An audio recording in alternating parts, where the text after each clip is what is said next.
Hello everyone, and welcome to the August 2014 update on my layout, Little Henham.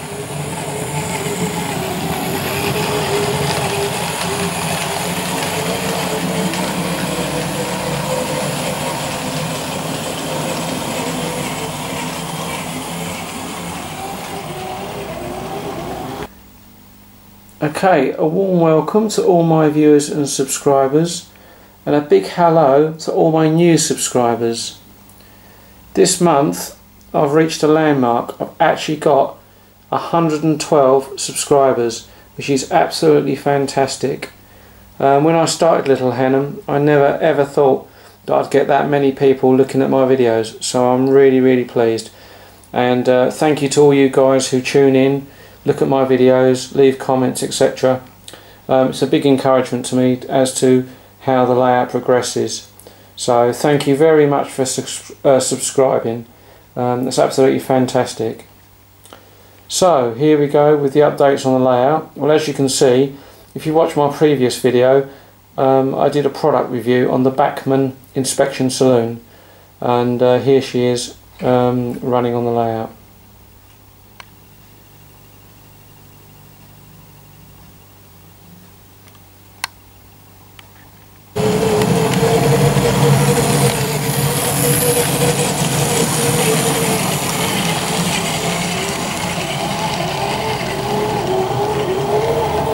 Okay, my first new feature this month is my footbridge. It was looking far too clean, and I'd had comments about it being weathered up. So this month I've actually added some weathering to the footbridge to try and dirty it up a little bit.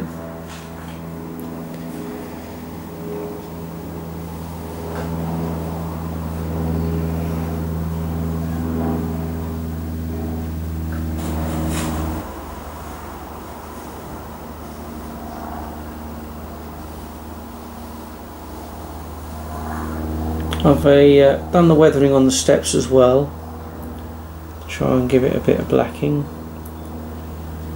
and I've done it along the walkway as well.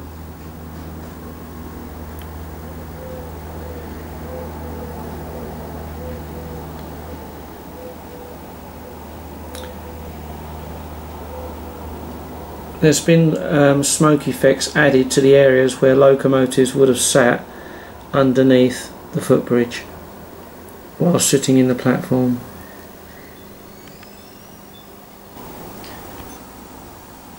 Added to the footbridge as well, I've also put in a little figure of a gentleman coming down the steps.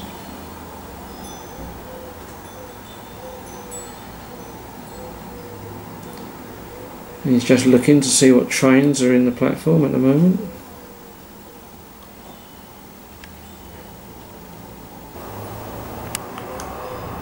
I think he must be a rail enthusiast as well, because he's got his camera around his neck, so he's ready to take any pictures of anything interesting which comes through the platforms.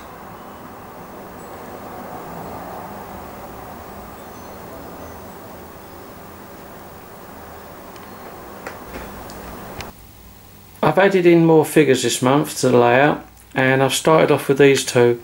We've got two railway enthusiasts standing on the platform photographing the trains, as I'm sure many of us have done.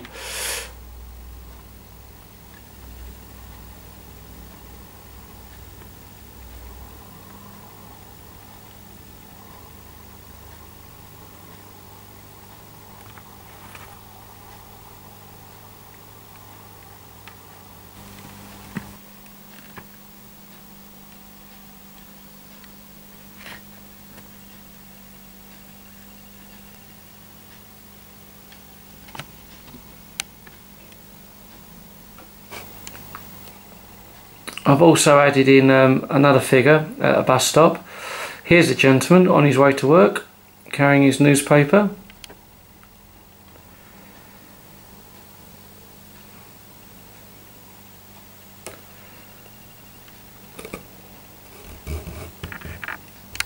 And my next improvement this month is I've turned my attention to the goods shed. The goods shed was built, but it needed some more detailing. So this is what I've been doing this month as well, putting some detail in here. So let's have a look. At a quick glance, I've added some more loads and products into the goods shed to try and bring it a bit alive. But on closer inspection you will see I've tidied up the timber a bit. It was looking a bit messy, so now we have some proper products, a bit more detailed, a bit more weathered, waiting for collection by train. There's also an item there for the military, and that will be collected soon. Here we have a little cameo scene that I've recently created. One of the British Rail vehicles has turned up to deliver some goods. Most of the goods have been put on to the loading platform with the foreman looking on. Here's a couple of guys just finishing off the unloading. Hope he doesn't drop that, it looks quite fragile.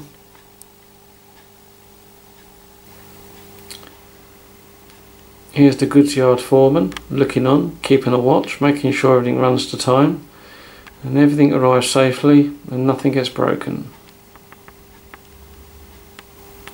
I've tried to put a variety of goods in the shed here. We've got some barrels, we've got some crates, but I didn't know really how much to put in there because you can sometimes overdo it. So I'm going to add a couple of other things which are a little bit different to these products, but I didn't want to overdo it because it can look too crowded. But it's just to create a little cameo scene of a workaday goods shed.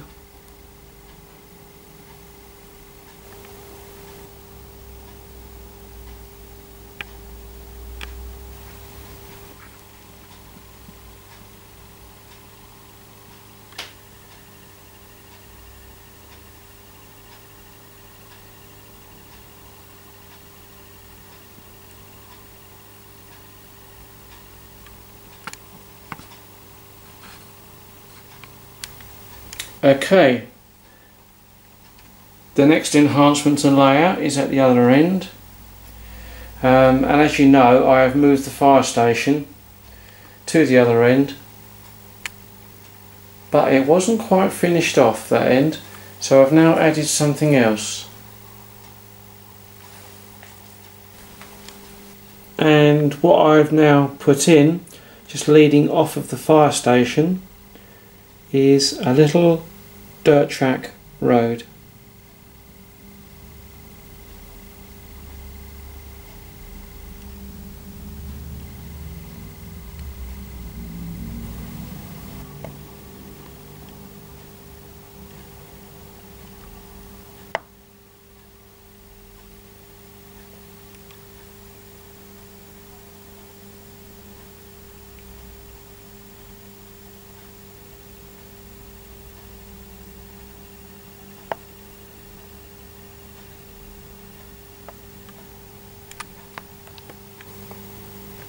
The road itself is constructed from a lot of products that you can buy off the shelf. The gate is from Pico. The sign is from, I printed that off the computer, and the pole is made out of a cotton bud. The actual base of the road is basically sand which I've taken off of Southend-on-Sea beach, laid on top of PVA glue, and then I've sprayed it and weathered it with paints and powders. But the texture of beach sand is really good. I recommend it for a road surface. It comes out really nice. Just a simple road, but it just finishes off that little area there. Now, as many of you will know, this year we celebrate the centenary of the First World War. Now, the First World War as a period is too early for what I'm depicting, but I wanted to put something in as my tribute to all the servicemen that died in both the First and Second World War. And this is what we've got.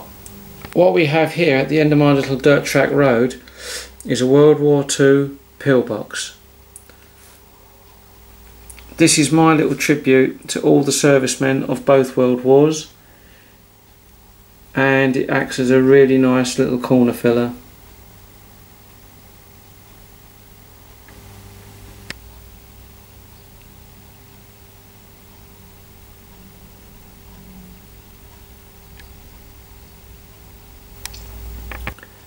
The actual pillbox itself is a scale dowel, but I've constructed all the walls that surround it, the baffling walls. I've made those out of balsa wood, and then I've sprayed them a very light green to give them a mossy effect, and then weathered them. And sitting on top here we've got a cheeky little lad. He's crept over the fence and he's doing a bit of train spotting up here on the embankment. He's got his notebook in hand, and I must admit I've done that a couple of times on railways up near the main line just to get a few numbers.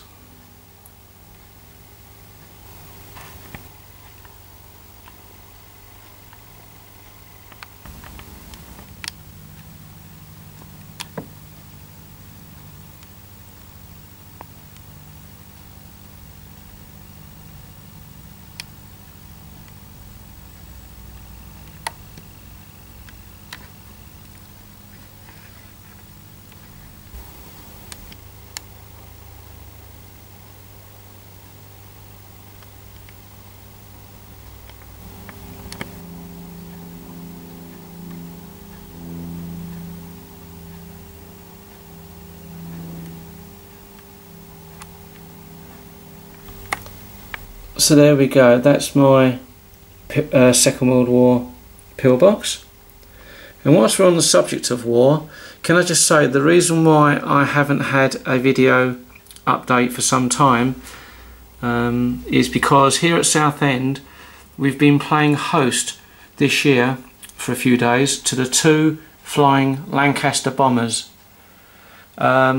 If you do get a chance to see the 2 Lancasters wherever you live in the UK, I really recommend you go and see them. To see 2 Lancaster bombers flying together is absolutely amazing, and to hear 8 Merlin engines all roaring at the same time is absolutely epic.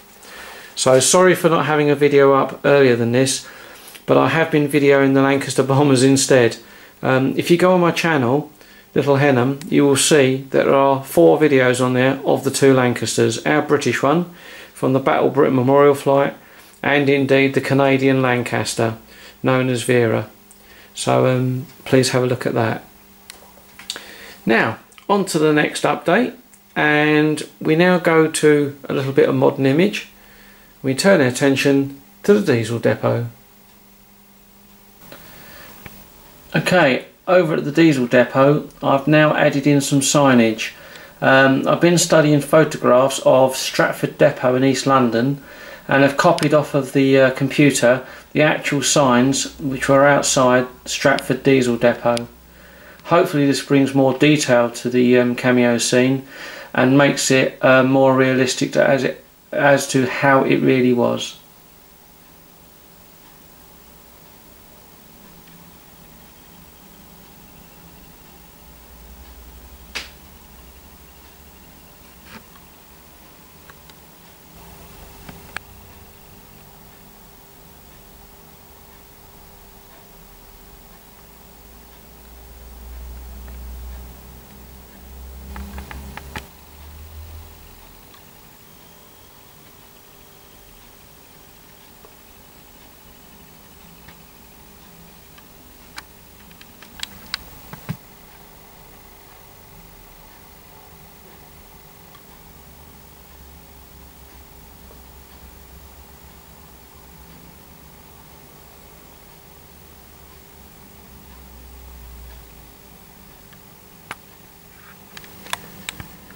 Okay, that's it for the August update. The next one will be in September. I'm going to get that one up online a lot quicker than what it took to get the August one up and running. Thank you to all my subscribers, both old and new, and thank you for watching this movie. The next running session, I'm going to upload that as soon as this has been done, so look out for that, and that will be my 1980s running session part 3, the finale. And in that I'm hoping to run some special trains which ran on the Great Eastern during the 1980s but weren't necessarily Great Eastern allocated. So look out for that. There are going to be a few surprises in there. Once again, thank you for watching, and I'll see you next month. I shall now leave you with a shot of my new Bachmann inspection saloon. Thank you.